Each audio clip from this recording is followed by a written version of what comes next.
Facts do not cease to exist because they are ignored. Aldous Huxley. Hello everyone, and welcome to Secrets of Saturn. I am Jason Lindgren, your host. On this episode, we have Zen Gardner. Zen Gardner began his online writing and blogging 8 years ago after a lifelong quest for truth and several major life changes. His focus is empowering humanity to reach its full potential in conscious awareness and its resultant activation. He writes on a variety of subjects, from forbidden knowledge and our manipulated spiritual and historical context to current political events, in an effort to dismantle old mindsets in order to encourage the awakening of human consciousness and bring meaningful change to a world that's under full frontal attack by powers that seek to deny humanity its health, freedom, and ultimate discovery of who they truly are. And welcome to the show, Zen. Thanks so much. It's great to be with you. Well, it's wonderful to have you here. Absolute pleasure to meet you and have you on the show. Thanks, Jason. It's a real honor, and I'm really happy we're in touch. Yeah, me too. What I'd really like to get into is something I haven't touched with anyone yet, and that is the in-depthness of social engineering, especially starting in the 1960s counterculture movement, and because it seems like around that time, the late 50s, early 60s, with the beatniks were kind of the first ones where they started going against the, short haircut, kind of almost uptight mainstream of Western culture, and then obviously as the 60s progressed, it became the long hair and the rock and roll music, and everything just became more boisterous and outgoing, and you've lived through all that, so I'd really like to discuss what you feel was really going on there. Yeah, that's a big question. It was really fun talking with you just before our conversation here, because I grew up right in the thick of it. I went to college from 67 to 71, and everything was hot and heavy during those years. I was at Woodstock in, I guess it was 69, and it was normal fare for back then. Didn't know it was going to be such a big deal in future years. They kind of immemorialized it and glamorized it, of course. But before we go any further, what was the vibe like at Woodstock? Just to ask you that before we get into any heavier details, because obviously it's not every day you meet someone who actually was there. Well, it was amazing, really, because friends of mine. I mean, I'm originally from the New York City suburbs, and I went to school in upstate New York, and other friends went to universities in different places. We all came together to go there, and it was in upstate New York. And when you got there, and I actually drove from the West Coast. I used to go out to the West Coast every chance I had, or the Rockies. And I drove back with one friend, and we all met there. And when you got there, we had to park about 10 miles away. There were so many cars and so many people, and walk all the way to where it was. There was no place to park anywhere. It was so crowded. As you know, there's 300,000 people, and they weren't expecting anything like that. Right. But the coolest thing, that when I think of the vibe there, was the walk there, and all the people from all over the states, all over the world, freaks from everywhere. I mean, that was the word back then. Everybody was a freak. But it was so cool. And people were passing those big wine jugs around and passing joints and laughing and getting to know each other. And just the excitement was something else. It was something was going on. And just to all pull together, it reminds me of what's going on with the alternative world today. If we could have a gigantic get-together, from around the world, if people could come together, real awake alternative people, and actually see each other, feel each other, experience each other. It happens in venues. It happens in different conferences and different stuff, but mainly we're connected online. But if we saw each other in person, just imagine the jolt, the inspiration, the awesomeness of it. And that's what everybody felt. It was just amazing. And plus the lineup of bands, it was just the top of the pops from those days. Mm-hmm. And it was an amphitheater in the grass, and they had it set up really well. The fences, by the time you got there, the tickets I think were like $27 if you actually bought one. But you got there and the fences were smashed, and you could just walk in. There was so many people. It was just whoop, came in and just took everything down. The cops did not touch you. Nobody did a thing. It was almost encouraged the way it was handled compared to today, especially. But the excitement, and you had to find a place to put your sleeping bag on the hill because you knew you were going to be sleeping there for 3 days. I didn't make all 3 days because it rained so much. My sleeping bag was sliding down the muddy hill, and I was freezing. Whereas other people had brought tents, and they were really smart.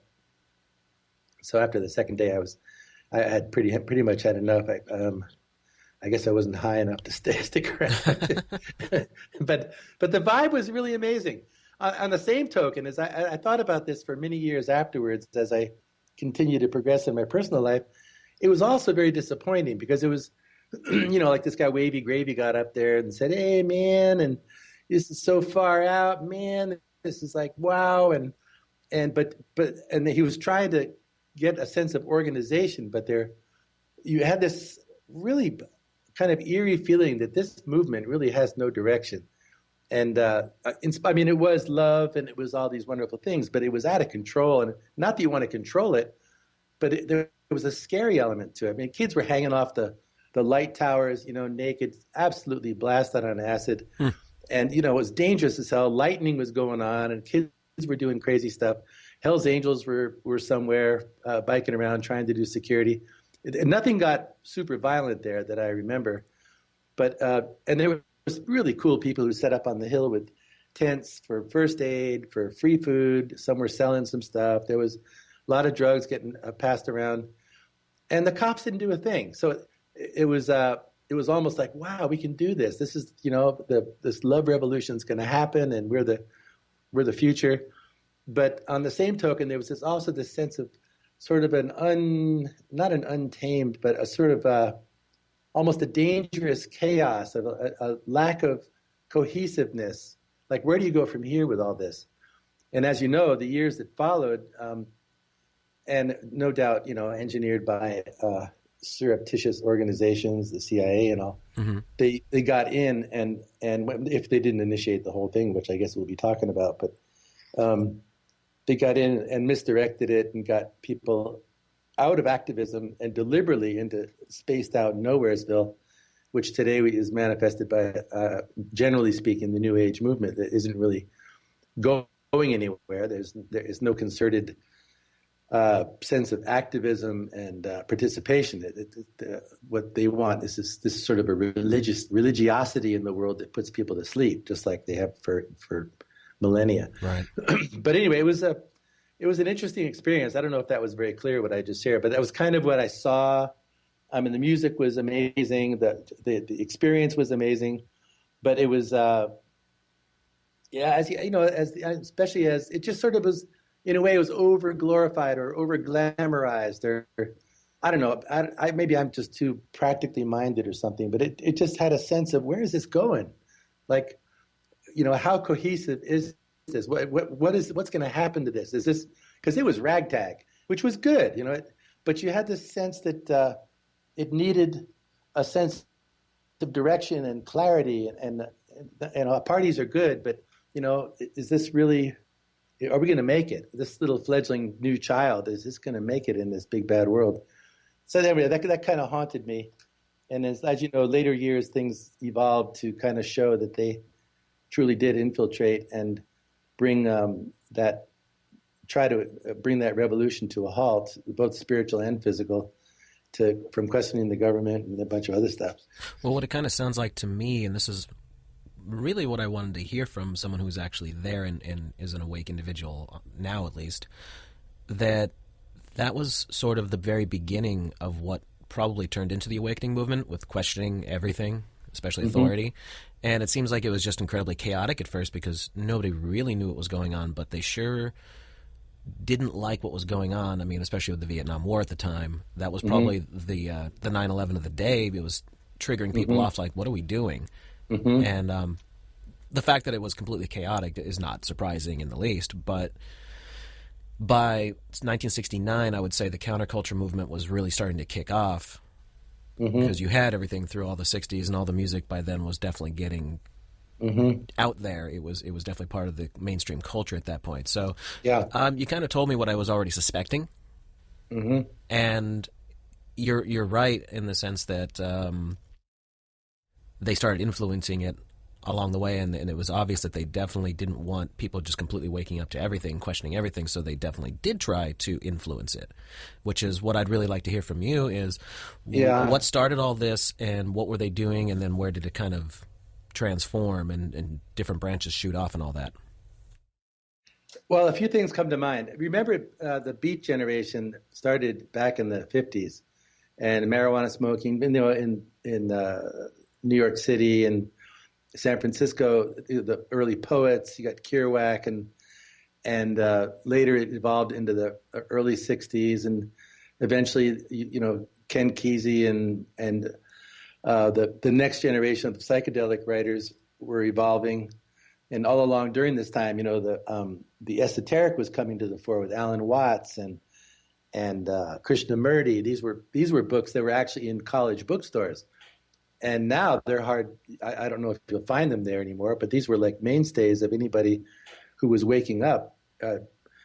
During that time, this stuff was available. I was a philosophy major in university, and I opted from the classic guys to all this stuff that I could relate to. I mean, I didn't hardly go to any classes, but what was available back then, like, for example, standard reading was George Orwell's 1984. If you ask people today, they've never heard of it. They've never heard of Huxley's Brave New World. And you go, are you kidding me? And they're missing these cornerstones. So this really worries me about the upcoming generation. But anyway, the Beat generation kind of moved forward, and Dylan sort of came out of that. He kind of modeled himself after that, the Beat poet image, and you saw that the whole folk movement, which captured my attention even before I woke up. Folk music and what was coming out of that. You get the Pete Seegers and people like that. But then it moved into the early rock and the after Presley. Then it got into more and more rock and roll. And at the same time, right around that time, slowly, all of a sudden, the psychedelic movement kicked in. Now, marijuana is one thing, but psychedelics are another. Right. And now we know that people like Owsley and these guys who distributed massive amounts of free LSD in San Francisco, for example, they were sponsored by the CIA. This is coming to light now, as you and I were talking about ahead of time, because we're in the time of not because of, but it's a manifestation of the fact that we're in the time of revelation. This is the apocalypse. That's what it means. It's the revealing. It's the peeling back of the veil. So we're finding out now that they were actually using this for mind control experiments and hoping to seed a whole generation and distract them from being vocal about the war, about the military-industrial complex, which it was commonly known as back in those days. It was Eisenhower's term, but that's what everybody called it. Yeah. And this was in our language. It was very strong, and the stance of the awakening youth was very clear about the war and very clear about materialism. And most of us came from wealthy families that had gone into the corporate hellhole and came out of dysfunctional families and said, never again. And we were looking for alternative communities. Cults arose all over the place. All kinds of experimentation was going on. But at the same time, there were things like the Assailant Institute in California, where they were putting together sort of think tanks on the direction of consciousness, and it was looking all kind of innocuous, but we find out later the CIA was in there moving things around and affecting things. And you can read articles about this on some great websites. But involved in those was people, mainstays like Terence McKenna and Alan Watts, and even who's the guy that said, drop in, tune on, tune in, and drop out. And it's not. Turn on, tune in, drop out. Timothy Leary. No, he said it, but he's not the originator. Oh, okay. The originator is the guy who became almost not the father of advertising like Bernays, but a real innovative thinker. What's his name? Anyway, if it comes back to me. But he actually originated the phrase, and Leary hijacked it. Leary's another one. Timothy Leary was very involved in a lot of these other agencies. And how willingly, and the exact details of it, we don't know, but there's some great research available on all this. But as you and I were talking about earlier, in spite of this psychedelic movement and these very deep spiritual experiences that people were being opened up to, it backfired and it has continued to backfire, just as so much of what they do backfires. the awakening had got its own momentum. And I believe that a lot of these people, including McKenna and Alan Watts, they went their own ways and actually went off into what they discovered and broke from the program. I don't think they were trying to lead people astray. They were actually real psychonauts, real psychological, psycho-spiritual pioneers. Right. As were many others. And Baba Ram Das, the sidekick of Leary, he stayed a real, he's still going in Hawaii. And he speaks really beautifully about consciousness, and he's helped a ton of people, and he was right in the thick of that too. But it's something for people to get into and be aware of it. Another really interesting aspect to this, and a lot of people aren't aware of this, but 1 week before Woodstock happened were the Sharon Tate murders, the Charles Manson murders. Mm-hmm. And I'm sure you're familiar with that. Yes. It was a massive, massive psyop. I don't think the murders happened like they said. If you look at photographs now, especially the way people can see through them today, you'll see Sharon Tate is a fake death. The blood on the wall, the whole thing was a CIA psyop. I'm pretty convinced that you can look up the Sharon Tate murder psyops. This rocked the world, and it really stuck a pin in the balloon of the whole freedom hippie movement at the time, because all of a sudden there's this demonic entity, and these psychedelic people taking acid are potential killers, which is the same old MO. And that happened 1 week before Woodstock to take the wind out of it. So you think the whole thing was set up ahead of time to try and stop the movement in general? Yeah, I mean, timing is everything with these guys. Right. And it's always got occult symbolism in it and all this kind of stuff. Yeah. But it was a setup, and even now you can look into it. There's some pretty freaky stuff about Charles Manson not even in prison clothes and all this. Where does he really live and this kind of stuff. I mean, without getting into all that kind of detail and to distract anybody, just look into the subject. But if you look at the pattern and how much they're pulling this kind of operations now, these psyops and false flags, it makes total sense. And not by reflective reasoning, but by investigation. But I was shocked to find that out, and that was probably only 8 or 10 months ago that came to my attention, because that was a real rocker. That was a psychic imprint that hit our whole generation and our parents as well. All of a sudden, your kids are in danger. They're potential killers, and all this stuff on TV. Kids are going to jump out of buildings because they're on acid, which is absurd. I mean, sure, it happened in some cases, but like Bill Hicks said, how stupid is that? If you think you can fly, why don't you take off from the ground? Right. Ducks don't take elevators to go south. Right. But anyway, they sensationalize all that stuff, just like they did pot. This is your brain in a frying pan and all that stuff. Well, they first demonized that with the reefer madness nonsense.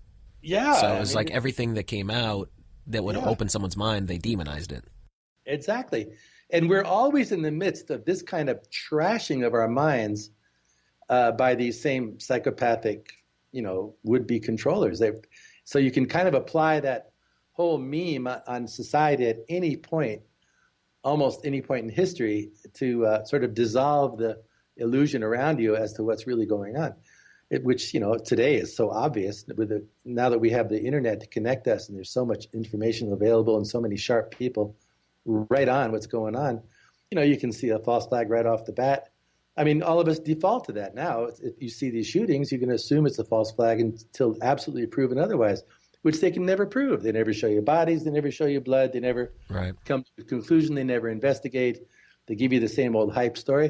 Yep. There doesn't even have to be an event anymore. They can just say there's an event, and everybody will just go crazy and show some fake pictures and a few crisis actors, and they're good as gold. And do you think that's really what's going on? Because it really does seem like the big three, as they get called out, which is 9/11, Sandy Hook, and the Boston bombing. Does it really, like in your opinion, was that for the most part staged? Yeah, totally. Well, I mean, 9/11 happened, obviously, people died, but... Yeah, well, Boston bombing is, it's been torn apart, torn to shreds.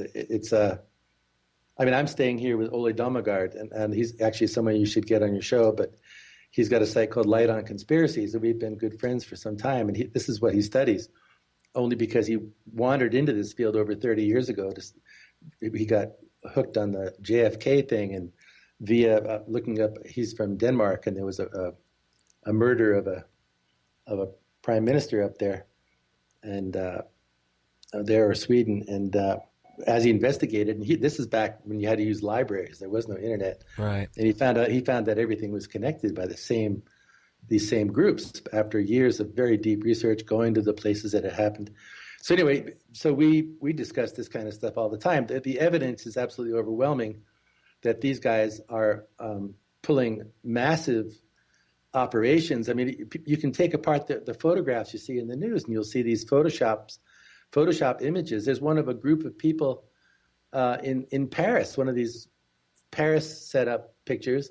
And if you look at it closely, if you know anything about Photoshop, you'll see that everybody in the picture, it's a group Photoshop. Everything is overlaid, dropped, give you a specific impression. How many people will notice that? Hardly anybody.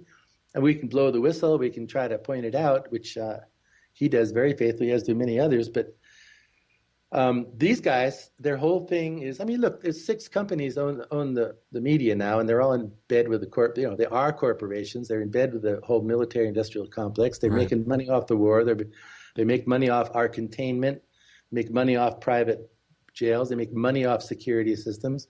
So we're pretty much in a pen right now.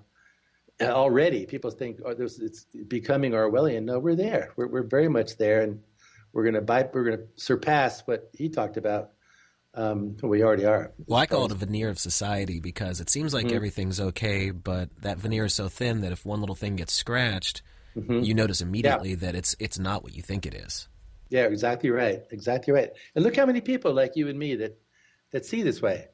You know, when you research, you're growing in conscious awareness, and our lives are being modeled after what we're learning, and we're taking steps towards manifesting our true sovereign selves and trying to help others do the same. Things unfold to you. They become very real, and it no longer is something you're analyzing with a measure of kind of weird doubt. And it's not that we don't do this without very specific and knowledgeable research to know what we're talking about, but we start operating from a whole different level, and these things become so manifest. It's just it's almost laughable. I mean, it is laughable at times, except as we were talking about earlier. Right now, we're in a very dire strait because they're obviously, after Paris, they're going for the big enchilada. Yeah. And these guys are making their move based on this thing. It's not even certain anybody died in that theater. It's if you look at the pictures of the so-called bodies, you see these bodies have been moved around. There's blood slides where the bodies have been moved, and they take a stage picture. There's not a sheet on anybody, and everybody sees that. It's the one picture you get. Everybody sees and goes, "Oh my God!" Or like Sandy Hook.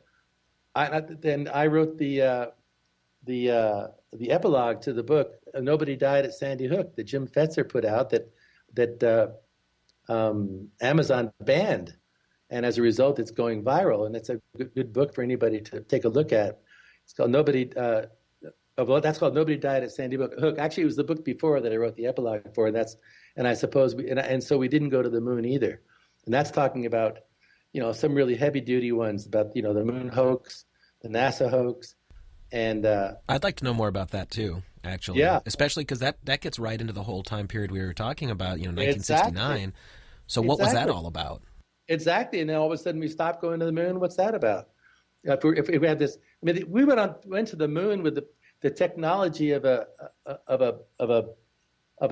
not even of a cell phone. The cell phone was way advanced to what they had back then. And then they say that they left the camera on the moon, and it was a Hasselblad camera, which cannot make it through the Van Allen belt. It's radiation belt.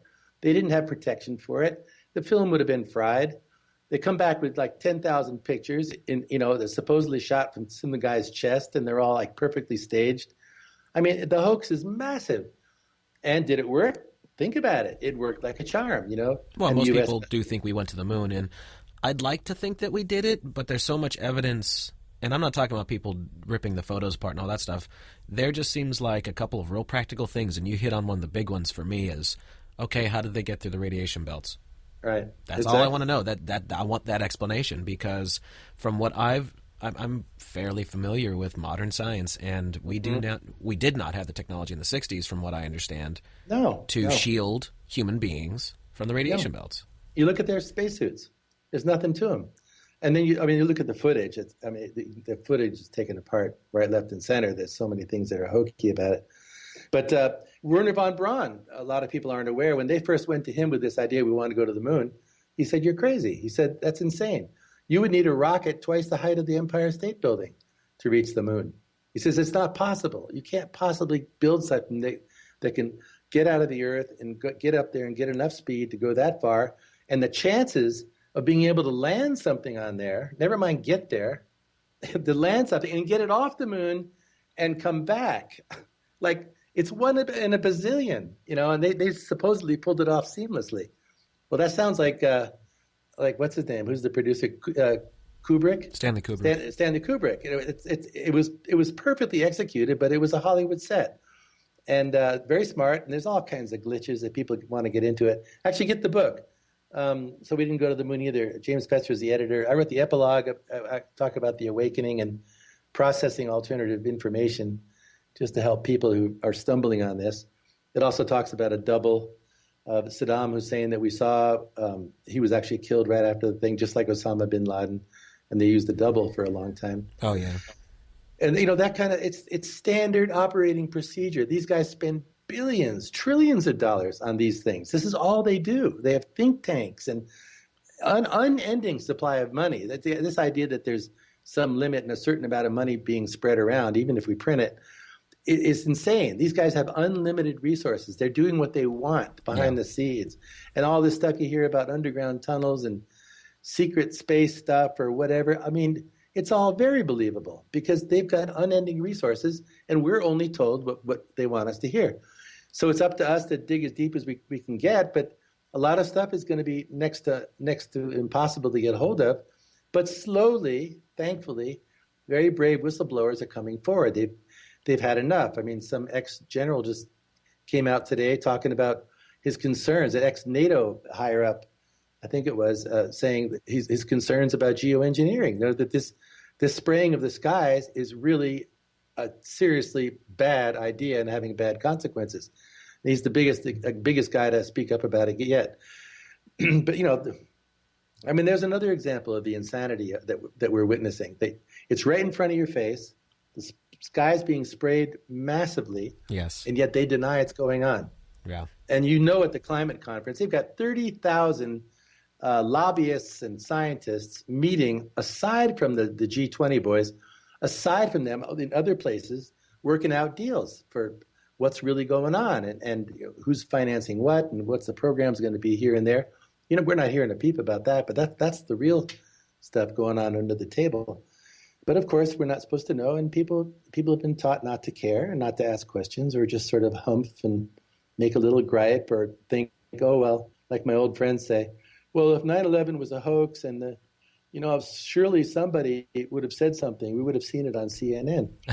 and it's like, besides the insanity of such a statement, a lot of people did say something. They did. And as you probably know, 25 known people have mysteriously died. Yes. Including that Rodriguez guy, a very brave man who was right there inside the building when the guy came up the elevator, and I think it was the second tower, flesh all off of his body and hanging off his body. And he met Bush, he met all these people, and he testified they didn't put anything in the 9/11 report. And all of a sudden he dies in a car crash or heart attack. And it went on and on and on. The guy, the demolition expert from Holland, who gave an amazing talk about how that was obviously demolition work, he was killed. They take out the key people, and it is that weird. It is that nasty in the world today. But I still maintain there's nothing to fear, and it's all the more reason for us to be motivated to really crank our voices up and out and get the message out. And I suppose we can also, build the love, build the togetherness, build community. Let's live in that space and in that vibration we know to be true, while at the same time reaching others and empowering others, and give it our best shot, because we really have an opportunity right now to make a massive difference, no matter how bleak it might look out there with all their bravado and headlines and, false flags and, screaming heebie-jeebies about, about this ISIS thing, which of course we know they created. It's a lot of people are getting it, a lot more than they'll ever let on.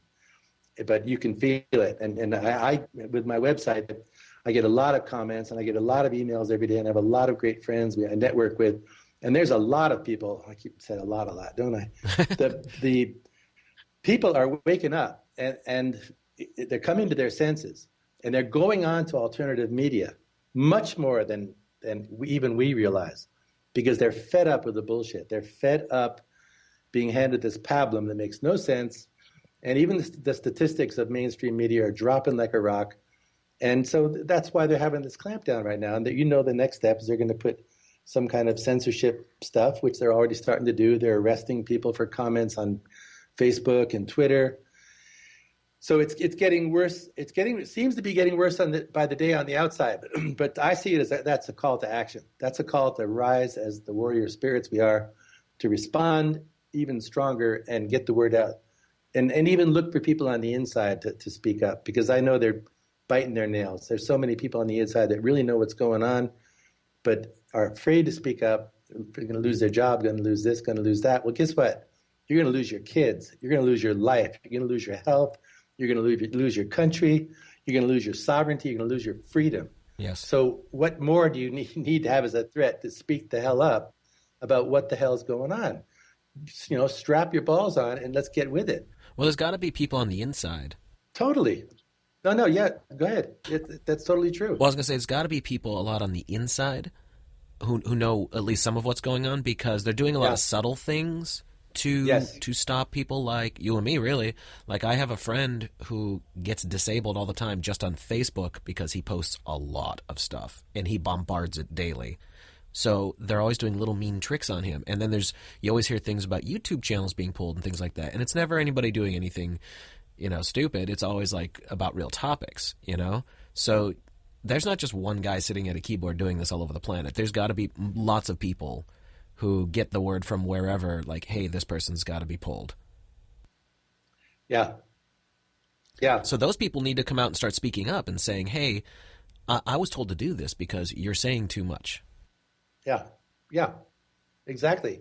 And we have to think about the, I don't know what they call it. It's not the 100th monkey effect, but when one person stands up and then 2 people stand up and then 4 people stand up and then 8 people stand up, that kind of a mathematical progression of when things start to pass on and things start happening exponentially. When those things go on, they have amazing effects, and they can be on a small scale, they can be on a large scale. I mean, they've so-called proven statistically and through studies that when 10% of the population catches on to a new idea, all of a sudden it goes mainstream. All of a sudden it becomes accepted, whereas before it was condemned. Like the famous quote about first they ridicule you, then they fight you, and they condemn you, and then you win. Right. It's the same thing. Well, that's the 1 in 10 rule too. That if one person knows something, they're going to tell 10 other people. Yeah. So that's how that works. If you get one person who's definitely adamant about, like, hey, I know something very important, I got to tell people, they're going to, and then those people tell people. That's how these things spread. That's actually a corporate advertising thing that you never want. I used to work for restaurants when I was a kid, so they'd always be like, hey, one person has a bad experience, they're going to tell 10 people. But that works for everything, That's right. They always say word of mouth is your best advertisement. Yes. And it's true. You know how it is. You got a good friend that comes up and you say, hey, do you know this guy? Or have you been to this restaurant? Or what do you think of using this product? Or have you ever listened to this guy speak or his music? And you hear somebody's heartfelt response, that has a massive effect. Whereas, when you don't know anything about it and you're picking up bits and pieces of information, it doesn't have the same effect. Although I must say, researching now is much more powerful, because you can go, let's say you're looking up a book and you want to read comments or get ratings on stuff. and as long as they're not tampered with, which you can never be guaranteed of, you can get a good feel for stuff by hearing different people's reactions to things, which you could never do before, not at the touch of a keyboard, Right. I agree with so you. that's really helpful. But yeah, what you're saying is so true. It's all about passing it on. That's why I tell people that, people look at Mahatma Gandhi and they have these ideas of these great activists and Martin Luther King, and gosh, I could never do something like that. I could never be such and such. And they give up. They think it's either or. And they don't realize Gandhi was just a little Indian lawyer in South Africa, obviously sharp, obviously motivated, obviously had a conscience, but he just evolved as he evolved. He just kept following his heart. Eventually went back to India, and we know the rest of the story. It was because of his conviction and the pureness of his message, he had the massive effect he did and set a precedent for nonviolence, for standing up to government, unjust government that has, rocked humanity since and set an example for so many, although we're not seeing enough of it anymore. But he was just, he was you, he was me. It's us saying, yes, I'll do it. Yes, I see the need. I will step into it. I'll lay aside what I thought was important. Now that I know this is more important, it's waking up. And you go, that's more important. I need to do that now.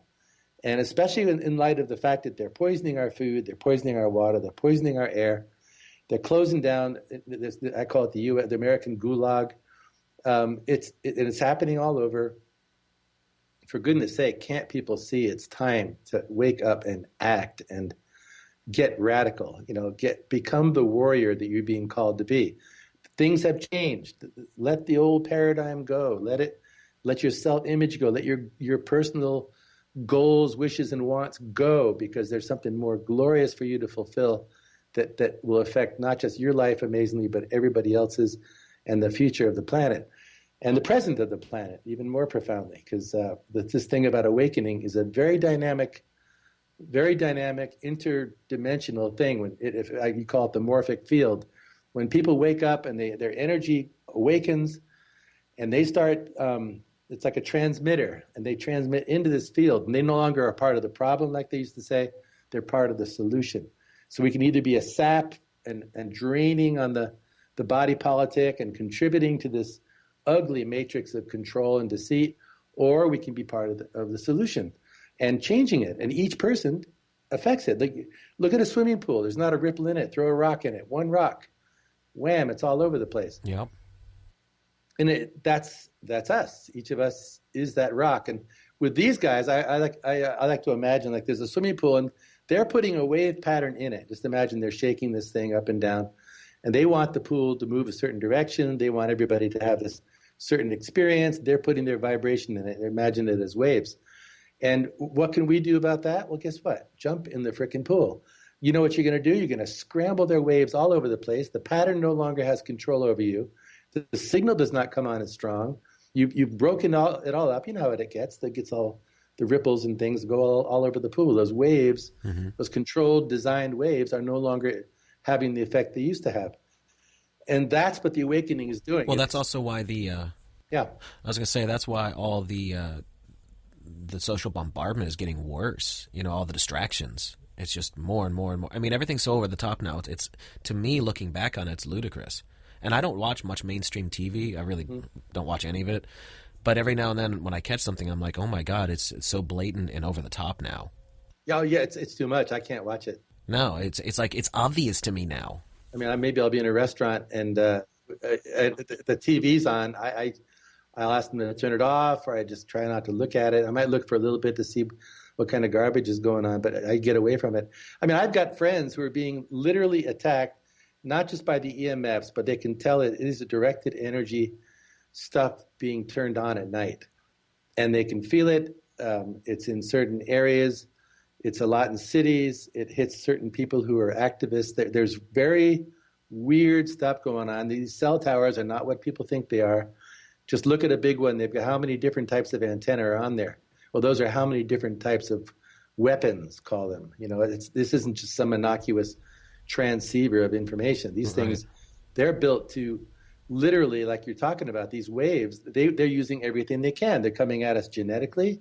They're coming at us transhumanally with this putting technology into our body, giving kids a fascination for staring at their phones, their computers, and just going into this virtual world. I mean, these are all a form of warfare on humanity. The idea is to transform us into sort of a clone race that loves its slavery. That's been the goal all along. So people are dumber, their genes are screwed up, their minds are scrambled from these EMFs and radiation. I mean, you look at the amount of toxins and poisons, it is off the charts. Yeah. You know, and on top of this, you got these psychological things going on. That's stuff called cognitive dissonance, and what I like to call it is more like dissociative disorder. People are going psychotic. They're not just having cognitive dissonance. People are going whack. They can't make two things meet anymore. You know, cognitive dissonance is you got two opposing views that don't make sense, and so somehow we synthesize a solution in the middle, or we allow them to. And we go with that, which is neither one or the other, so it's not true either, but that's the synthesized one that the media, or we call it the matrix of the system, is putting out there, whereas really in your heart, this is a freaking lie on one side, whereas this is the truth on the other. How can there be a middle? But dissociative disorder is when people can't make a connection anymore. And that's what's going on. They watch a false flag, and they might go, oh gosh, that's too bad that they weren't allowed to see the children in the coffins at Sandy Hook. Oh, that's too bad we never saw one shot inside the schoolroom with all the bullet holes in the wall. Or it's too bad we never saw this and that. Oh, it's too bad, never mind all the alternative stuff, the fact that the school was closed prior to this operation and all this stuff. They bulldozed it, and they had to sign an affidavit saying they wouldn't talk about what they found when they took the place apart. People can't even make those connections.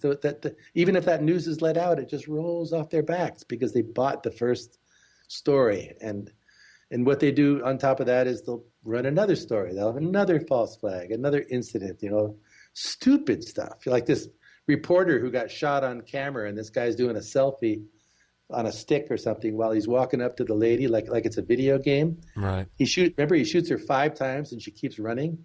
He's almost point blank. And she keeps running down the aisle. Who even notices that? I mean, you would have seen blood flying out of her, and she would have dropped like a rock.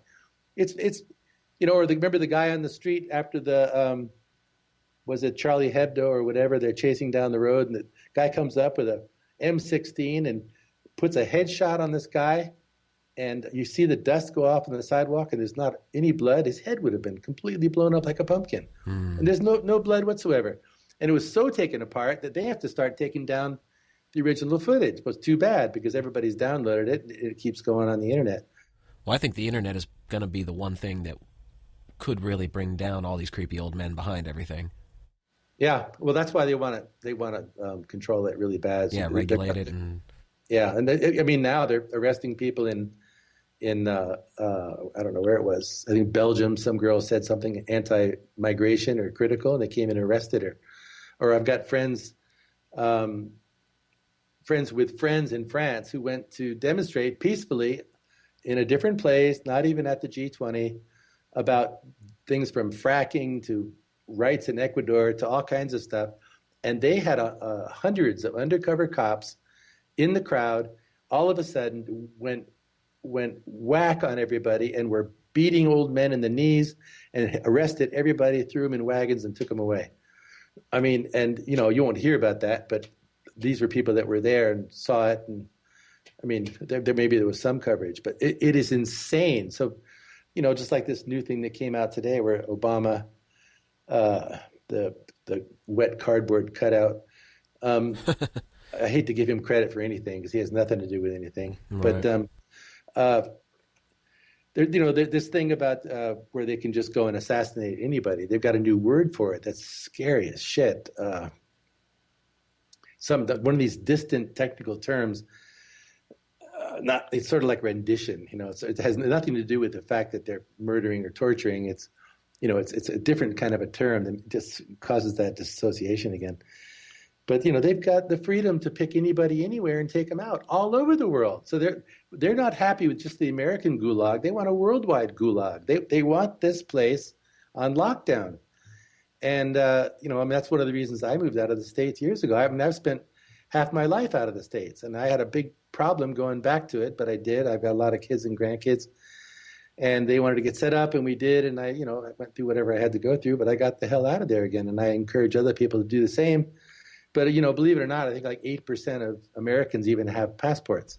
Right. They don't even, haven't got a clue that the day might come you don't want to be there. But the trouble is when that day comes, the border is going to be closed. Yep. You know, the razor wire is going to go up. So people need to think ahead of time. They got to act consciously and not reactively. But unfortunately, that's not human nature. They wait till the 2x4 is about 2 inches from their head before they'll duck.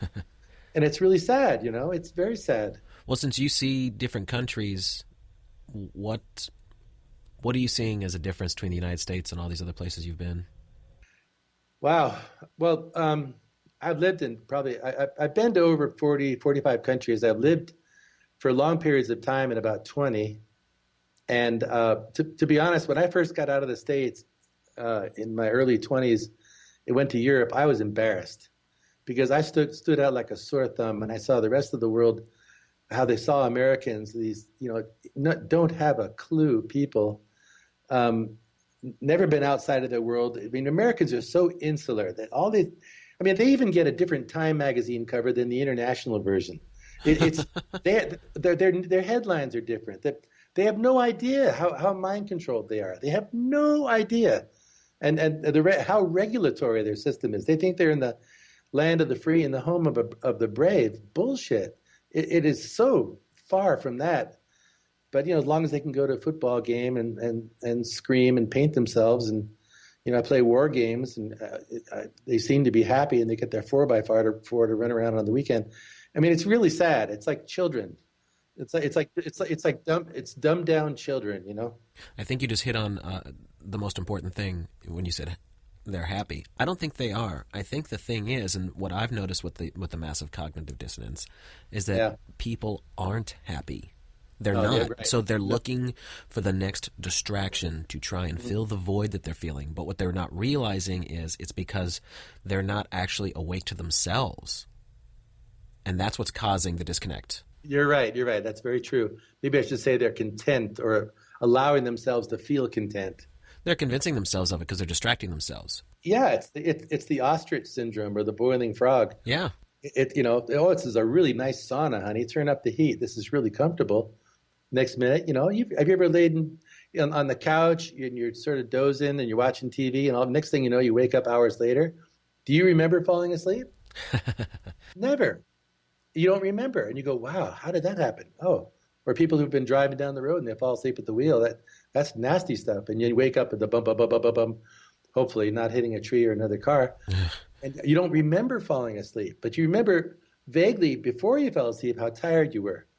And it's that kind of a thing. And it just breaks my heart. I've got kids and grandkids there, and they know exactly how I feel. And then most of them get it, but they feel like they have no options, or they got young kids in school, you know, in the day-to-day grind and provide, you know, you got to pay your bills and you got to make money. But it's like, you know, it's way urgent in my mind. So I got the heck out and moved to Latin America, and very thankful I did. But I forget, the original question was, I got off track there. Oh, just the difference between the countries. Like, since you started early and then have come back and forth to many places, obviously you've seen the changes over the decades. Oh, it's a shocker, really, because, well, when I was gone for my first overseas, I was in India 5 years, Middle East for 3, and Latin America for 10. I was in Greece and Europe, and my family was young. I was young, you know, world traveler, and kids are born all over the place. I have 3 kids, and it was a wonderful experience, and I did not want to go back to the States. I left the States with this same conviction in 1972 or 3, because back then, I mean, you asked the older hippies, you know, we thought that the West Coast was going to go down in a major earthquake, like the whole continental shelf thing back in 1972 or 3, when Nixon was going to do an atom bomb test on the Aleutian Islands. And everybody was convinced, people are there was prophecies and visions that, you know, because right on the fault line, that complete jerkwad that he was, like all of them, they're all mad.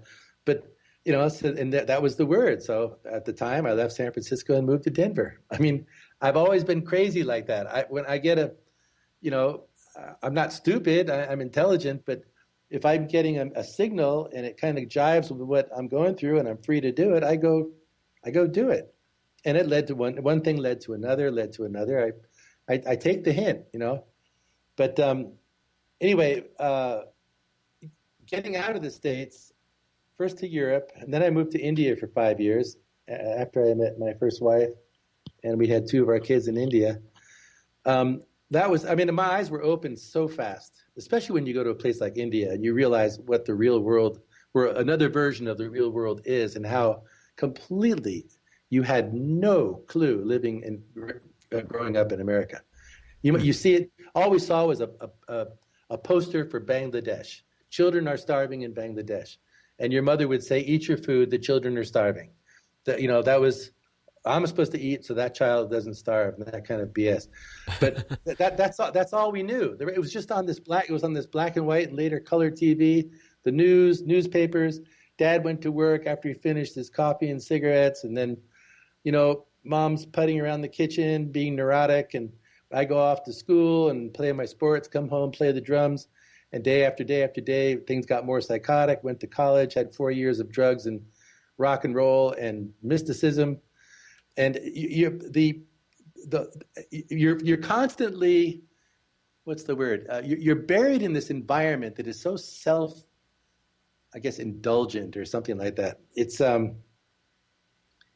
It's quite a remarkable phenomenon. Excuse me. But getting outside the States, it just wakes you up. You see real people. You get to Delhi, India, and there's people living in the middle of the street. They've got their cooking pot. They're barely clothed. And there's a cow wandering down the street. This is back in the 70s. You'll still see that in large parts of India. But if you go to India now, it's Bombay, which was Bombay. Mumbai is more expensive to live in than London because of the tech boom. They also have the world's largest movie industry, way bigger than Hollywood. It's called Bollywood. I've heard that term. It's bigger than Hollywood, though? Oh, yeah, way bigger. People don't have any idea. They're so self-centered in this American mindset. Way bigger. Look how many people they've got. They got 1 billion people. That's true. And they love the movies. They love the movies. And they have these sing-song movies that are fun, and they have westerns and dramas, and they've gotten all sexy over the years. Back then, they didn't have anything with any sexy girls. Now they're mimicking all the U.S. Sexification. But anyway, that's another world. Or I lived in the Middle East. The Arabs are beautiful people, love their families. Wonderful. I had just a wonderful experience. And you get this demonization now that, Muslims are these whack jobs and this kind of stuff. It couldn't be farther from the truth. The only whack jobs are the ones that the U.S. trained, or the Wahhabis that the Saudis trained. This extremism is not even Islam. It's from a whole different sect that broke off, and I mean, it's whack. And now they're, and people who know Muslims in the States, they'll know they're amazing folks. Family oriented, more than Americans in many ways. Zen, that's the big thing I notice, is that family orientedness. I mean, Americans won't even try and fix their own relationships. They'll just discard it as quickly as possible and think they're going to find something that much better. I've noticed this over and over and over again with friends just in my own life and in my own personal experiences. It's like, oh, well, something's wrong, so I'm just going to throw this away instead of actually doing something crazy like trying to fix it and trying to work on things and be open-minded. Yeah. And that's why our families are all destroyed. And now we've gotten to the point where several generations of this massive divorce rate and children with broken homes, because most people don't want to put the time in to actually have a good thing. They just don't want to put that effort in. They've got this disposable society mentality, and everything should just be thrown away because it's a piece of garbage. Oh, I'll just throw that away and I'll go get something else. That's not the way it's supposed to work. No. And it's so built in, and then the accountability factor gets thrown out the window. What difference does this make? That's just another plastic bag. And I'm not one of these environmental, do-gooder freaks, but I'm talking about living consciously. I was talking to my friends here. I'm in Spain, like I said, but Ole and his wife Kim are from Sweden. Well, he's originally Danish, but I was asking them about, do they have storage units in Sweden where people put their stuff, like in America? and they said no, they don't. They're not aware of them. like whatever they have, they keep in their home or maybe their garage, or I don't know what they do. Maybe there's some kind of storage units, but think of the storage unit industry in the States. Oh yeah. I mean, and that's something people ask, well, what can I do to wake up and this kind of thing? I say, number one, get rid of your stuff. Right. You don't own things. Things own you. That is as profound as it can be. It is true. You just need minimal stuff, and someone else needs the stuff you don't need anymore. And to hold on to it is insane. It is like walking around with a barbell attached to your foot. It is insane. Yet people, they have 5x10s, 10x10s, 10x20s, 20x20s, full of stuff. Old cars, motorcycles they'll never use again. They've got couches and things and boxes, and just in case, it's insane. But you see them going down the highway, they're all over. They're all over the place. Here, when I first moved here, I couldn't believe how many there were. There's more here when I moved to Baton Rouge than there were where I'm from in Pennsylvania. I mean, I just couldn't believe the amount of self-storage units just everywhere. I was like, oh my God, what is this? Yeah. It actually, it's funny you say that, because it did stand out to me. Yeah. It was a big investment opportunity for people in my generation 10 or 20 years ago. Hey, these things are really going up. You got to invest in one of these. So they started popping up and they filled up. It's sort of like nursing homes. That was a big investment of opportunity. It wasn't to take care of the elderly. You mean warehouse them? Yeah, exactly. You're going to warehouse the elderly, just like your storage, just like your stuff. It's an investment opportunity. After all, this is the land of the free, home of the brave, land of opportunity. Well, that's another part of that whole not taking care of family thing. Exactly. And another part of that, which always hits me in the nerve, is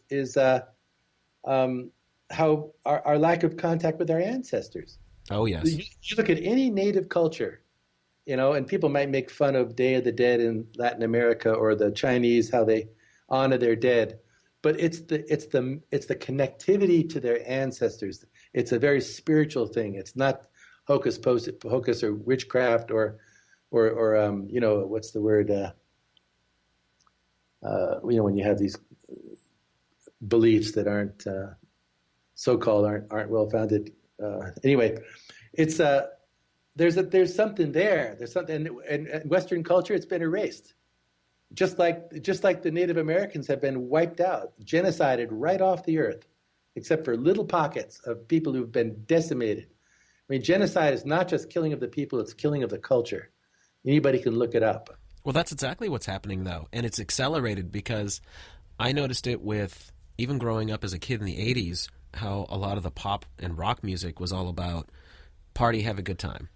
Mm-hmm. But today, it's far, far worse. The rap culture is atrocious. It's all about materialism, promotion of self. It's almost like the Church of Satan, really, where true Satanists. It's about advance yourself and all others be damned.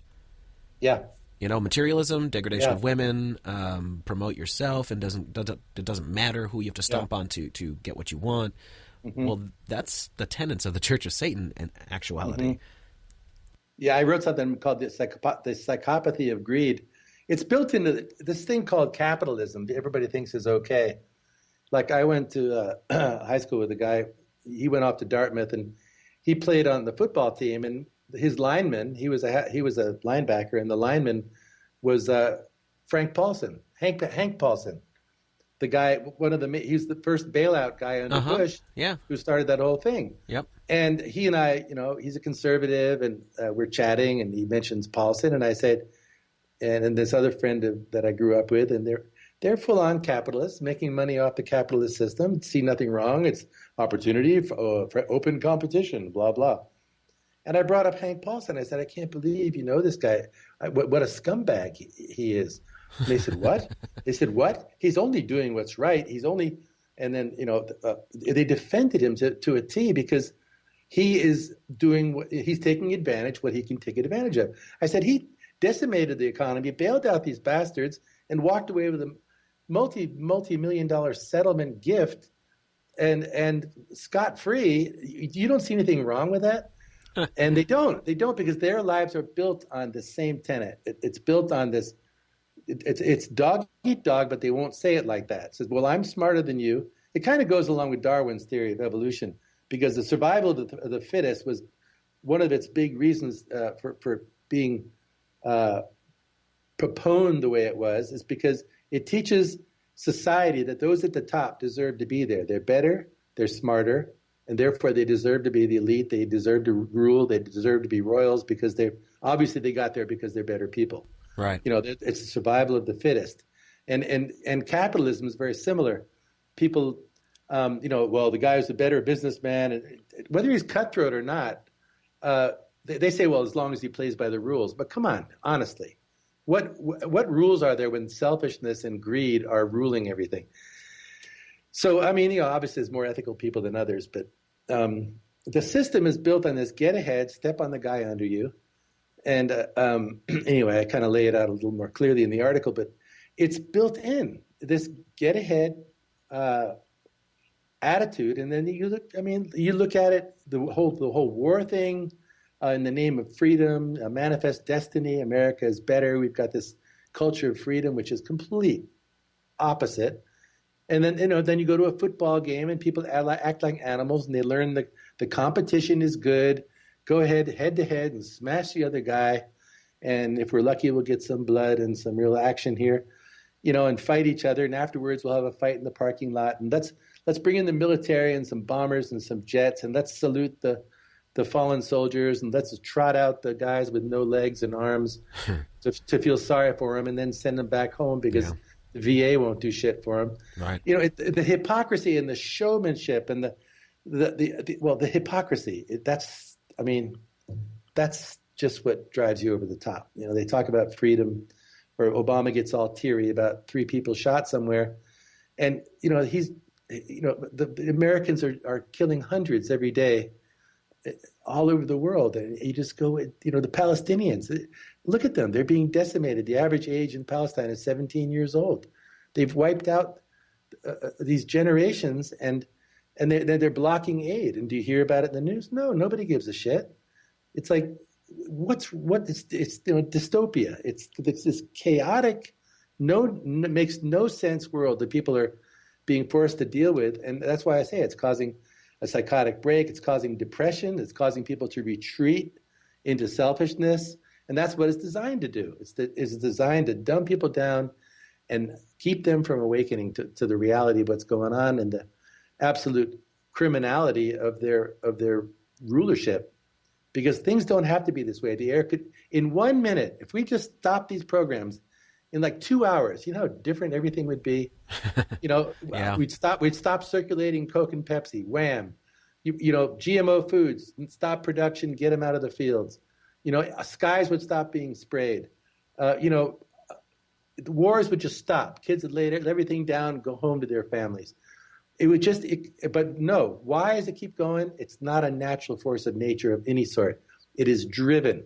These things are all supported programs that are driven by this very small elite bunch of so-called elite bunch of psychopathic killers who are only interested in control. They're not satisfied even with money. That's not their issue, and we are the subjects of it. So either are we just going to keep taking it, or do we find a way that we can stand up and do what we can as massive a task as that may appear to be?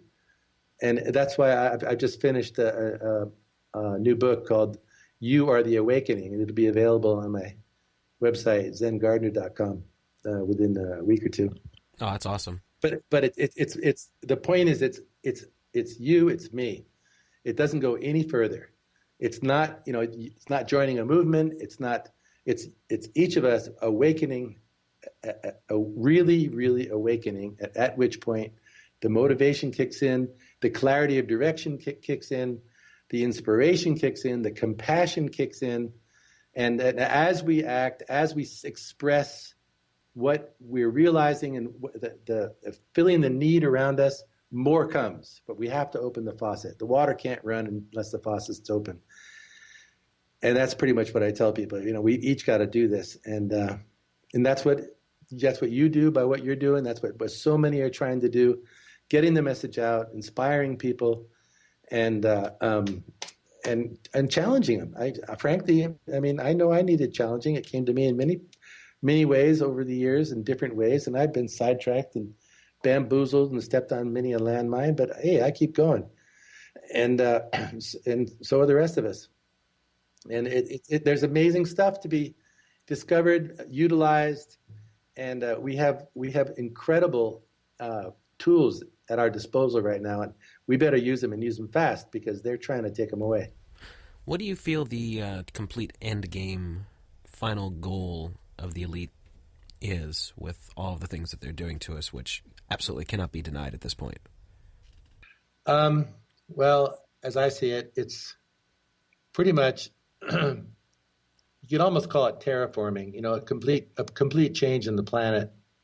It's even its ecosystem, to where it feeds into a synthesized system that is populated by a greatly reduced population worldwide of willing, converted, obedient slave species that will be drugged, dumbed down, which they already are. It's a slow process, but it's happening.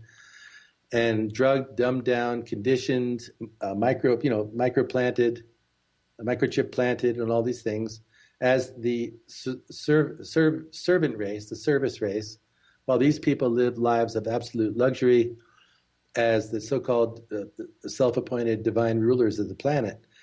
And they are very spiritually oriented. They're very spiritual. They've got very dark practices. They consider themselves above law, above ethics, above anything, because they honestly believe in this whole, call it Luciferian, but it's really archontic.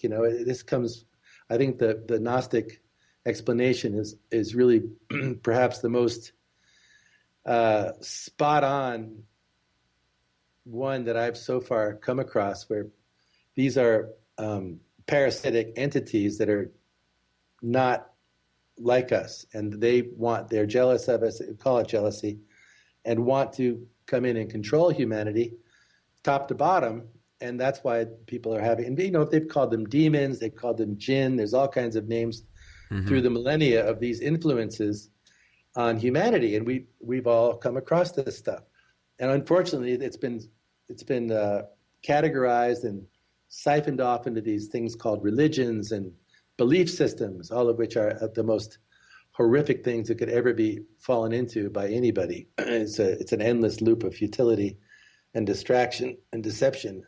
But it's there, they're there, and we're up against them. And these guys have yielded to them. They're going for the program. These guys at the top don't realize they too are being consumed and taken advantage of by the next level.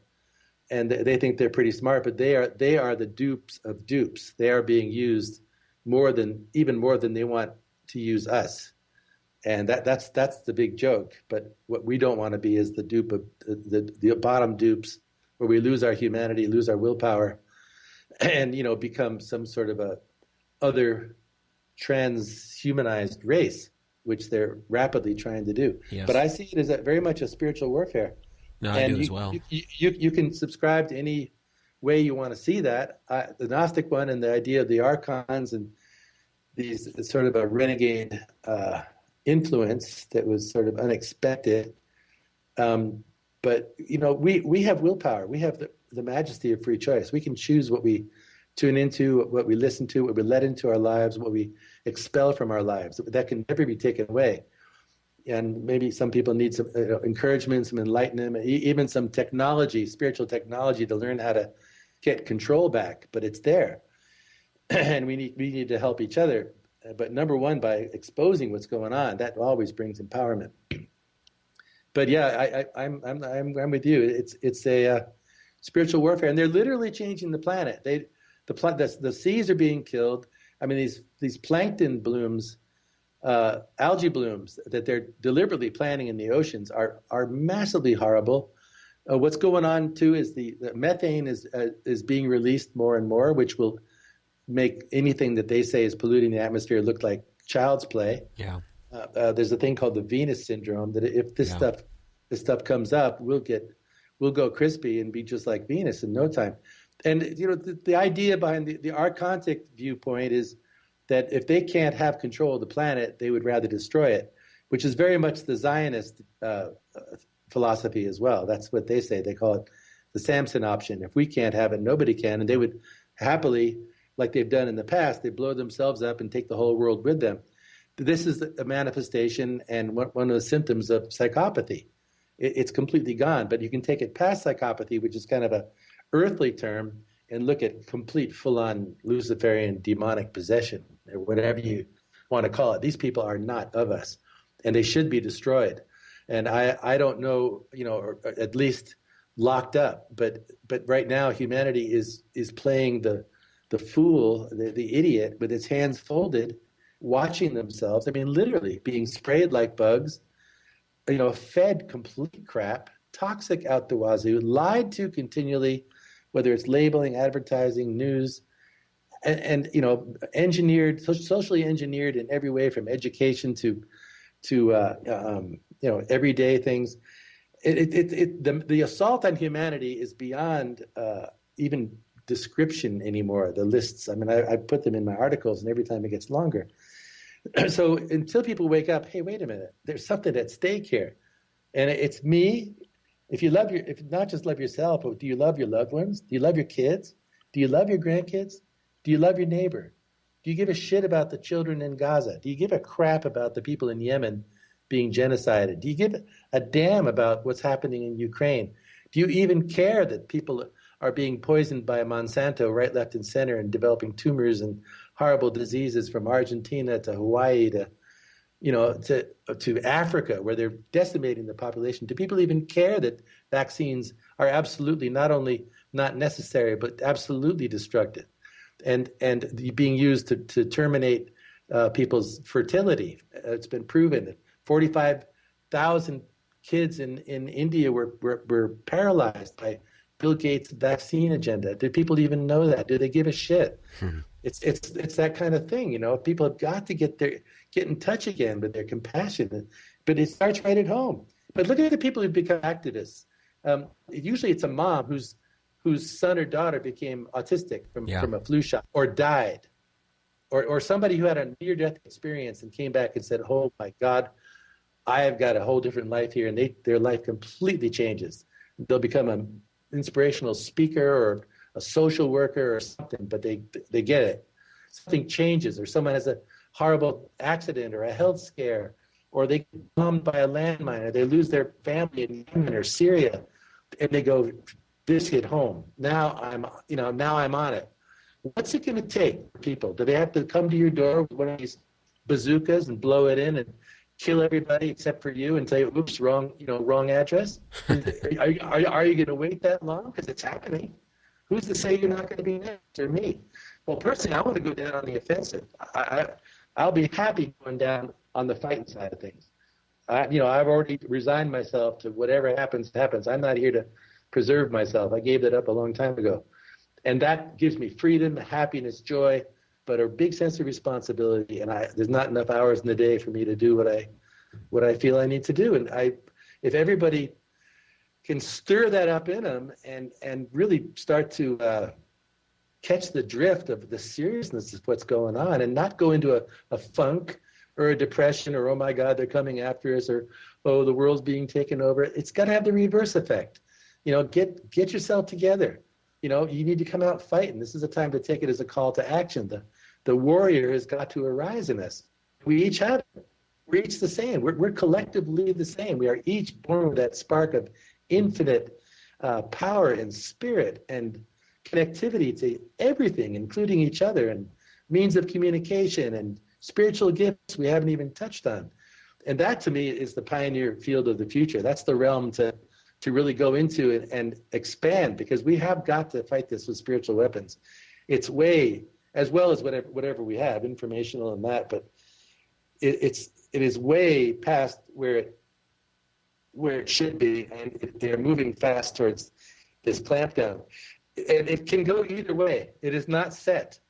As much as they've seemingly rolled into what they've rolled into, we have set them back many a time. Their agenda is way behind schedule. They are afraid of us. They're afraid of the awakening. They're acting desperately. They're getting extremely sloppy. Yeah. And people need to see this for what it is. They are not super in control. They're desperate. They're using old techniques. Every false flag has the same bullshit scenario, the same they've got the drill, and they've got the crisis actors, and they've got no blood, and they got no pictures, and they've got some, all the vehicles were in place ahead of time, and it's always, we can see it. The patterns are obvious, and they're being called out, and they don't like it, but they really don't have any other stuff up their sleeve. Do you think they just don't know what to do anymore, and that's why they're doing this stuff? Well, they're not creative like we are. When you get to the spiritual entity side, they're mimickers. The archonic or demonic stuff mimics. It cannot create. It is. We are connected to consciousness and the great, full-on infinite. They are not. They're sort of an off-island spiritual world, a vibration of itself. Think of it as a low-level vibration, and we're much higher level vibration. We have creative resources that are infinite. Theirs are they can only copy what infinite source does. So that's why it has that hollow ring to it. It's imitation. That's why the media is imitation. That's why they're look at technology. It's imitation consciousness. I don't believe technology will ever move into the place where it gains consciousness. I think that's bullshit, because it can't. It's a machine. Okay, maybe demonic entities could enter into a machine in some shape or form, but that's not consciousness. That's possession. That's what I've suspected, actually. Yeah, and then there's a lot of stuff in the Bible that refers to stuff that seem to hint about that, and the other the Gollum, modern day Gollum. Yeah, or the prophecies or Edgar Cayce, and there's all kinds of stuff that points to pretty apocalyptic times.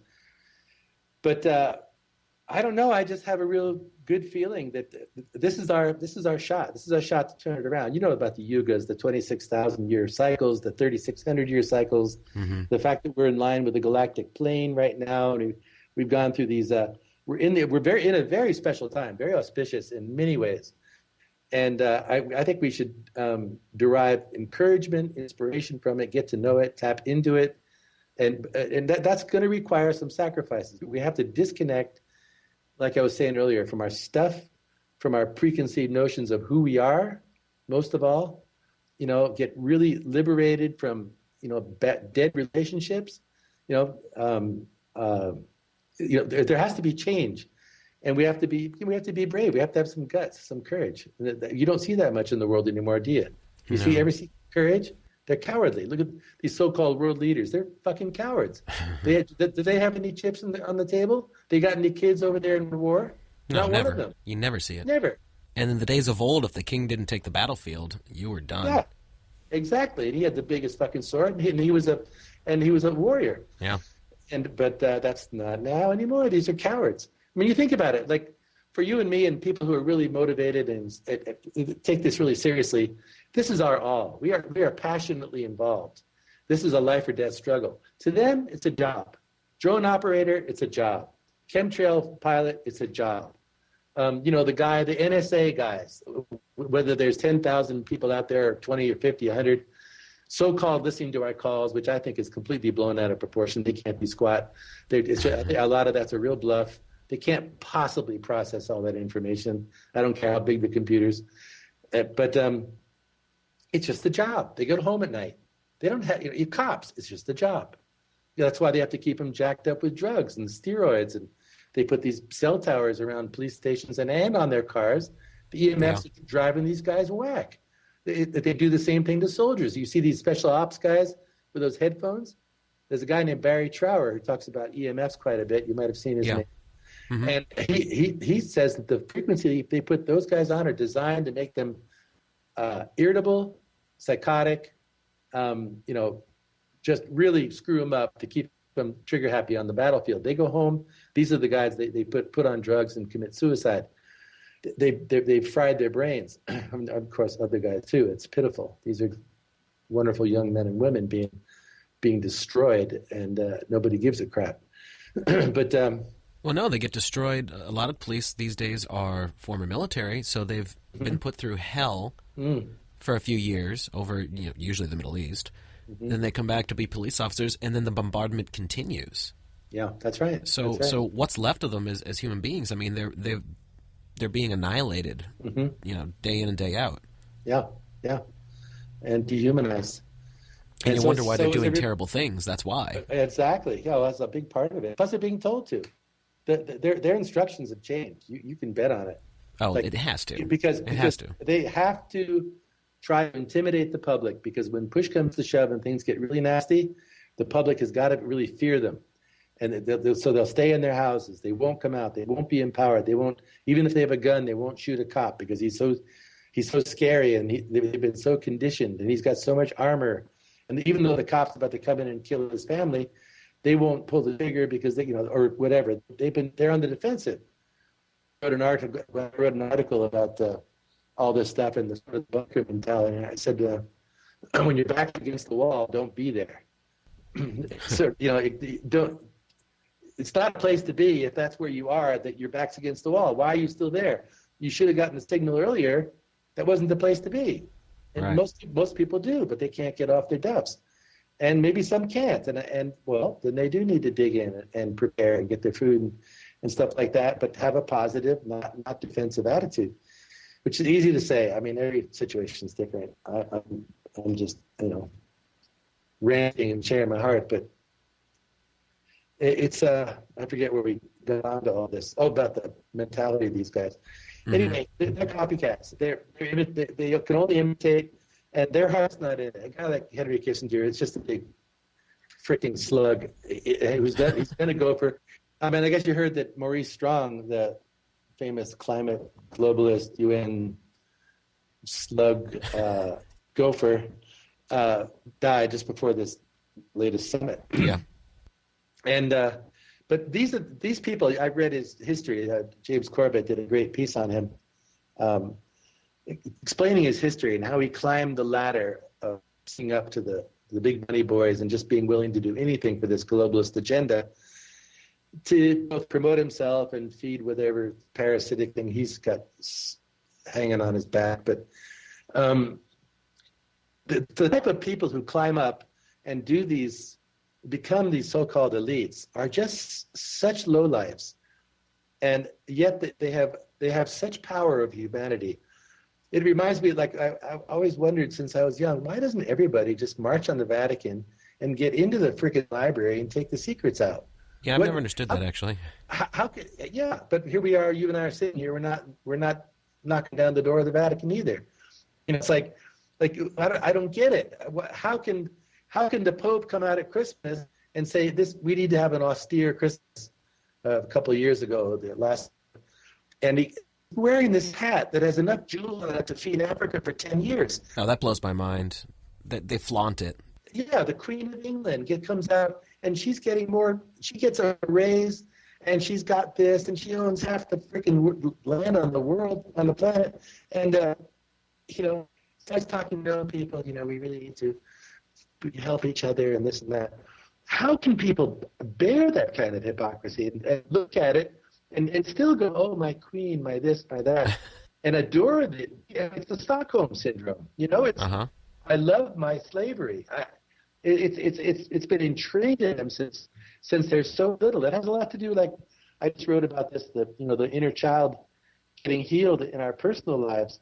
When you're brought up with trauma, which all of us are, because none of us are really acknowledged for the spiritual beings we are when we're little. And whatever kind of household we grew up with, some are more extreme than others, we were denied our real spiritual individuality.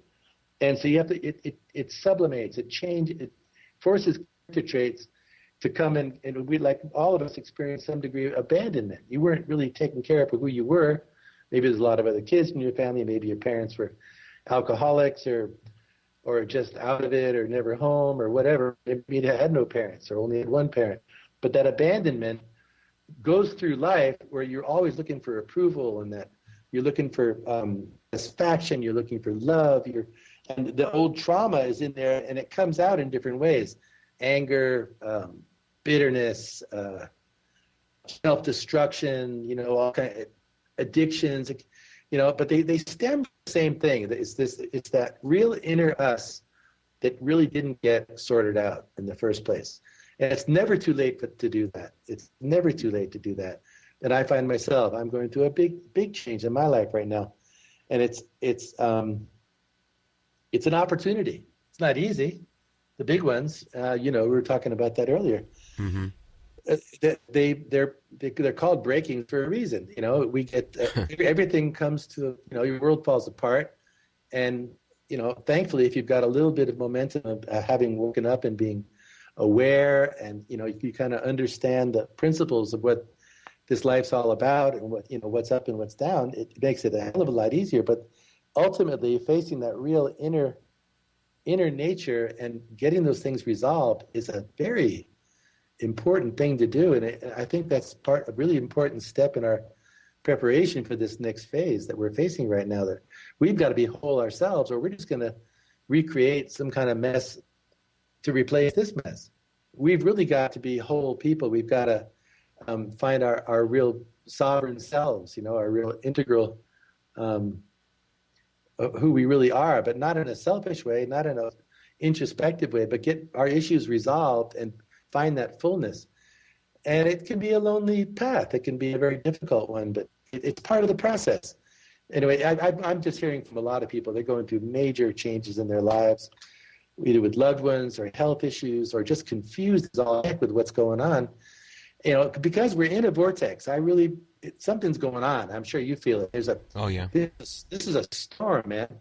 And it's geopolitical, it's financial, it's physical, but ultimately the biggie is the spiritual. And you've got the two types. You've got the good spiritual vibrations coming in and all of us awakening and that kind of creative process. But then you got these guys reaching new levels of darkness, channeling whatever the hell they're into and trying to pull up, just like these guys at CERN, literally trying to pull something out of the goddamn wormhole.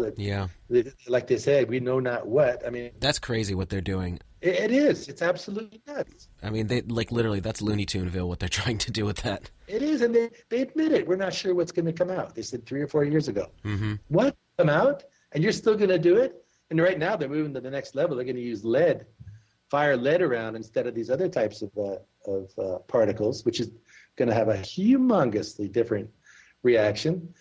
And, this is sorcery, just like 9/11 was sorcery. This imagery, symbology, and mass mind control trauma-based mind control on a massive scale, and it worked.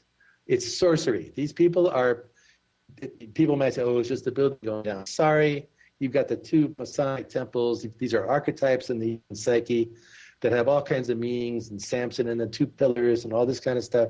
Mm-hmm.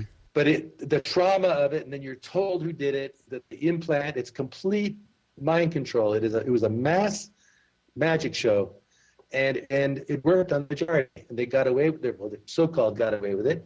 Well, on the other hand, it woke a hell of a lot of people up to what level things have been taken over and where they're headed. So it also launched a mega portion of the truth movement.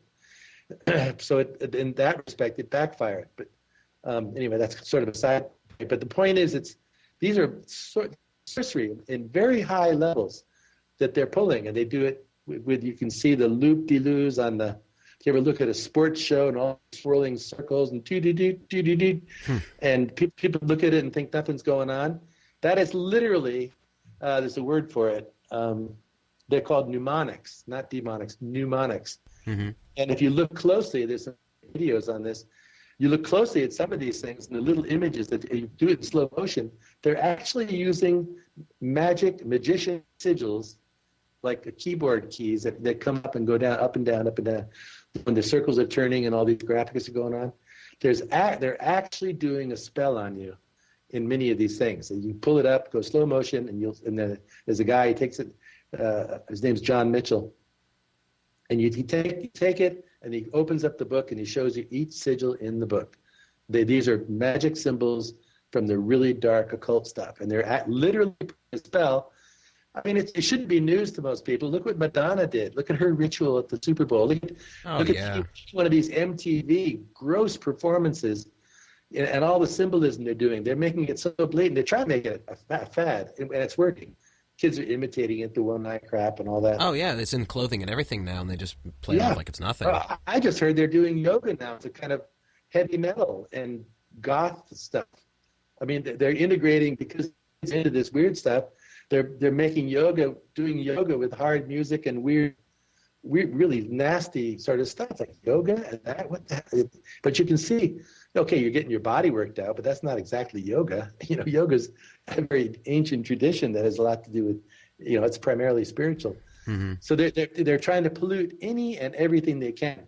They did that going back to the Woodstock thing. They popularized, the bell-bottom pants and the tie-dye shirts and all this. And next thing you knew, it's bubble wrappers and la-di-da and flowers and all this, that kind of Peter Max kind of artwork was very popularized, and everybody looked cool. And you got Sonny and Cher on TV, and It Ain't Me, Babe, and it went shallow. Right? It went from the depths of from Ken Kesey and the Merry Pranksters and the profound stuff and On the Road by Jack Kerouac and all this really heavy, stuff that was very metaphysical and very spiritual, very mystical, and because spiritually entrepreneurial. It just went shallow, and that's what they do. They'll take it like the Beatles. The Beatles got over commercialized, and they were unique because they got more and more freaky, and then sort of off the market. What do you think was really going on with the Beatles? Do you happen to know anything about them? Well, I don't know. There was a big thing about their music was being handed to them by a guy from MI6. I guess you heard about that. Yeah, well, I've heard a lot of stuff, and there's no real documented evidence, and I would definitely like to see some because obviously I love the Beatles music. I'm very influenced by it myself. Right. And I'd like to know at least some of what was really going on there, Yeah, well, me too. There are suspicious ties. I forget the author of the Committee of 300. John Coleman. John Coleman, yeah. And he talks about that. He's sure that the Beatles were a product of the Tavistock Institute. And they may have had a big hand. The way they got promoted and arrived on these accolades and breakouts clearly had social engineering stamped all over it. They just came in on a tsunami of popularity. They didn't come in organically at all. That's what it seems like. Like there was a lot of momentum created for them. For sure. And people were screaming and yelling. Just on the Ed Sullivan appearance, and the girls are screaming in the front row. And this can be hyped up through mind control techniques or just pre-advertising. I don't know what. It was very suspicious. And then they kind of went. It's funny because today is John Lennon's death anniversary. Mm-hmm. And he was taken out. Obviously, he was assassinated because he was about to kind of blow the whistle. I don't know if you realize, but I'm in that book that I told you I wrote, Epilogue. So we didn't go to the moon either. In there's a big part about Paul McCartney and Faul, F-A-U-L, the fact that McCartney died and was replaced. And the evidence that that's true is extremely compelling. Oh, really? Yeah. The biggest evidence, offhand, is when you see how Paul, when he went on his own, how shallow his music was. His post-Beatle music just nauseating. But anyway, there's all kinds of stuff in his face, his teeth, his ears, his height. Nothing matches, and there's forensic evidence that you can look at. And then you go through the words and songs and different stuff the Beatles have said. And it was a big thing when I was in college. Paul's dead, and it was like a fad. But I think it had merit, and they were told to keep the show on the road, and they had to. But that's why they went quiet for a long time right after he was reported to have been killed in the car wreck. And they went quiet, and they took the trip to India and did all kinds. And they slowly came on board because the other guy was being groomed, and he got his face worked on, and he was actually a good musician. He had to learn to play guitar the other direction and stuff like that. But fascinating study, I'll say at the least. What do you think kept John quiet, though? Because he seemed like he had no problem shooting his mouth off about anything. Yeah, well, a lot of people suspect he was about to blow the whistle on Paul, and that might be what they were after. I don't know. That's speculation. But yeah, I wondered the same thing. Like, here's these talking about truth and love and all that. Well, how come, whereas if you go take a look at this book, you'll see that the hints inside the words of the music are all over the place. And you don't have to read into it to see them. But they were trying to say it through the music without coming out publicly. And you can imagine if this thing is an operation being backed by the Crown and Secret Service, for different social engineering reasons. And apparently they were told that it would just be too much of a freak out if he died and whatever. I don't know the full evidence on it. But if someone would have spoken up, it would have been everything. These guys have millions and millions at stake. They got reputations. They've got kids. They got wives. And these guys, when they make a threat, and they'll start taking out your loved ones. Right. So you keep your mouth shut, or you're just plain stupid, or you're very sacrificial and say, I'd rather get the truth out, and here goes, which a lot of people do, and bless them for it. But but that's typical of a lot of this stuff. There's a lot of things that are coming right, like you were saying earlier. This whole what's it called in California? What's the name of that valley?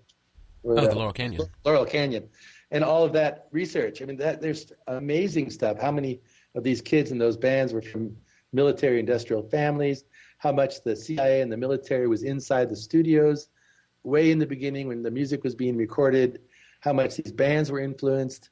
How much drugs was part of it? And how this whole movement was very much influenced by the CIA and these other groups, and the occult. You got the whole Aleister Crowley influence and a lot of very dark Satanism.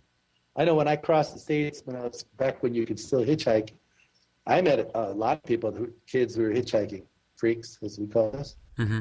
Said, yeah, I just got somebody just asked me for my baby. They're going to give me $10,000.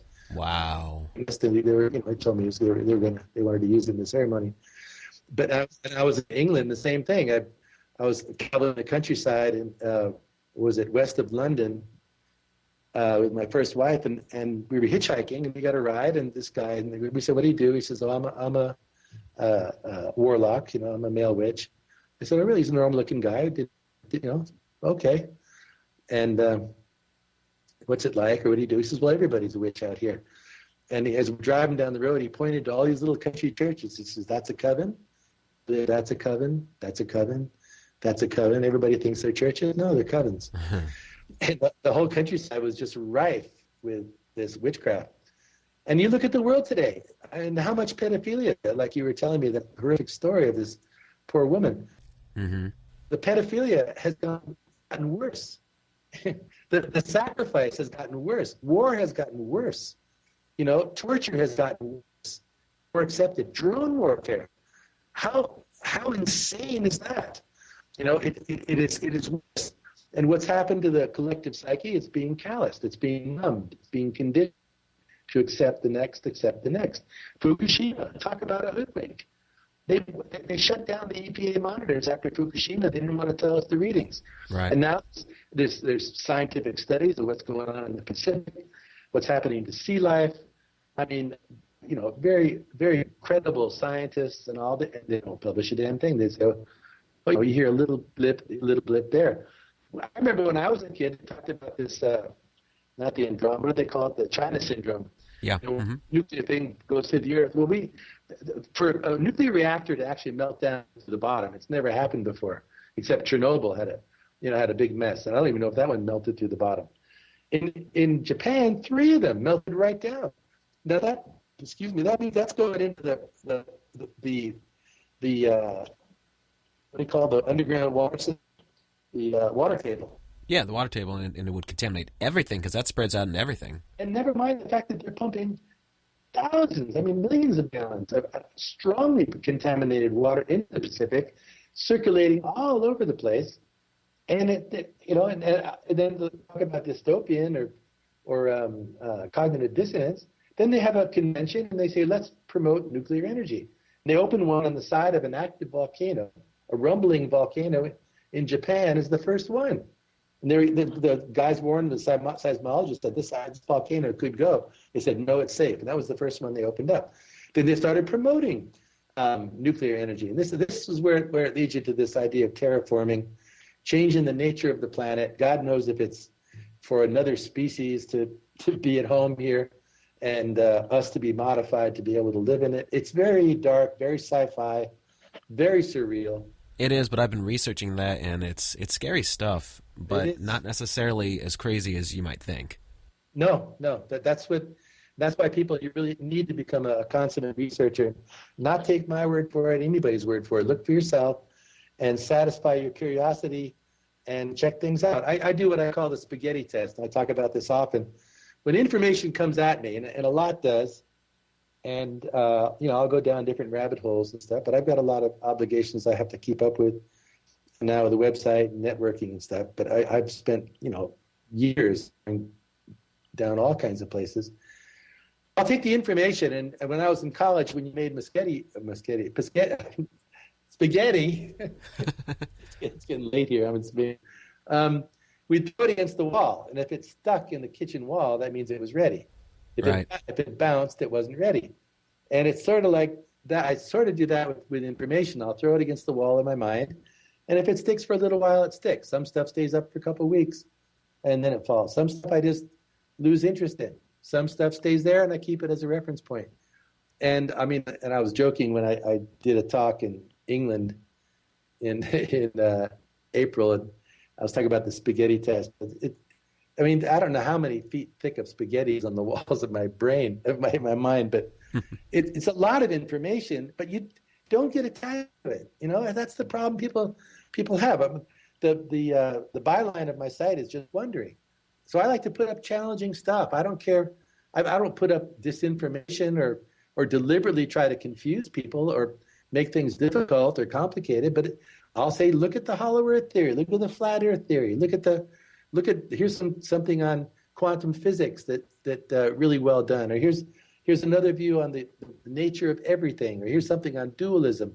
Or here's something on, a new one on who killed Kennedy. Or here's something on natural health. Or I like to mix it up, and I like to keep it eclectic and stimulating and challenging, not to confuse people, but so people can learn to process information without getting attached to it. There's a great quote about it that I always forget, but it says it's the sign of a wise person where you can look at information and not feel like you have to believe it.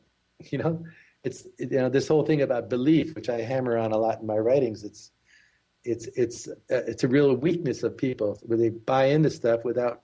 You don't have to believe in something. You can think it. You can have an opinion, or you can be investigating, but you don't have to believe it, because actually believe comes from that a Greek word that means to drink in, and you better be careful what you drink in this world. Yes. Well, I'm probably killing you at this point. I know it's getting really late there. Yeah, it's been great, man.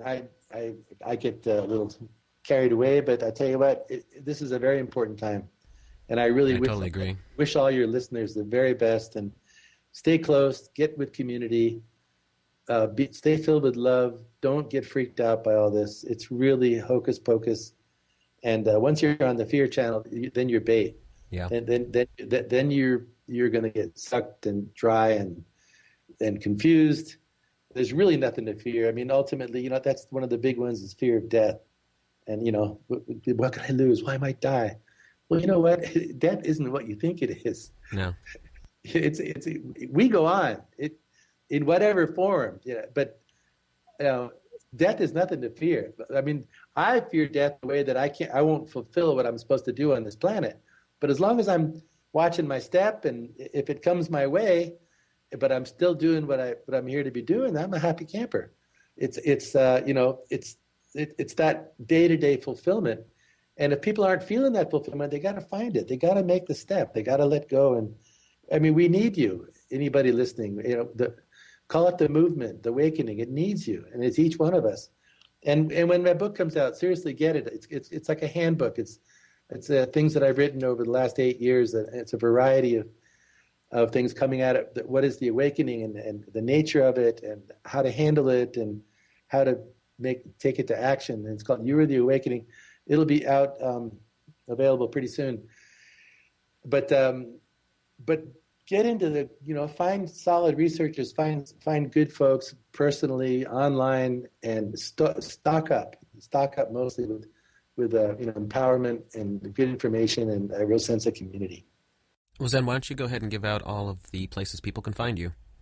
Okay, ZenGardner.com. The last name is Gardner, not Gardner. So ZenGardner.com. And it's the same name. Type in Zen Gardner. I have 2 Facebook pages. and they get updated every day. And then the book will be out. And I'll be speaking this coming year. There's an Acapulco conference in Acapulco, Mexico in February. We have an event coming in Portland. It'll be the first time I'm speaking in the U.S. Going to take the big step into the gulag. And when's that one? In Portland is in April, and then in England, maybe Philadelphia in April, and then May in England, and then a few months later in Copenhagen. But a lot of other stuff's coming up. People are stepping it up, and it's time to get together. So I would really want to hit the road this year, and I'm just really hoping the folks can send in some donations so I can get on the road and stuff. I live by donations and appreciate anybody who wants to help the site. And they can do that on your website? It's like a PayPal kind of thing? Yes, there's a donation button. Or if you know someone who's looking for someone to help, who's willing to do what it takes and wants to help me get on the road, I'd appreciate anything that they could throw our way, because it's a big job and it takes gas to run the car. Absolutely. Yeah. Well, thank you, Zen. I really appreciate your time. Hey, thanks, brother. It's really been great talking with you. I really look forward to more, and I really wish you the best. Yes, you as well. It's really great what you're doing, and the world needs more people like you. Yes, and same to you, man. You're one of my favorites out there. I can't wait to dig into your music. Well, thank you. I appreciate it. Yeah, all the best. You've got a beautiful, warm voice, a very warm heart, and it's a real honor to know you, brother. I totally feel the same way, man. Thank you. Zen Gardner, everybody. Fantastic. That's all I've got to say. Fantastic. Go check him out. We'll see you soon.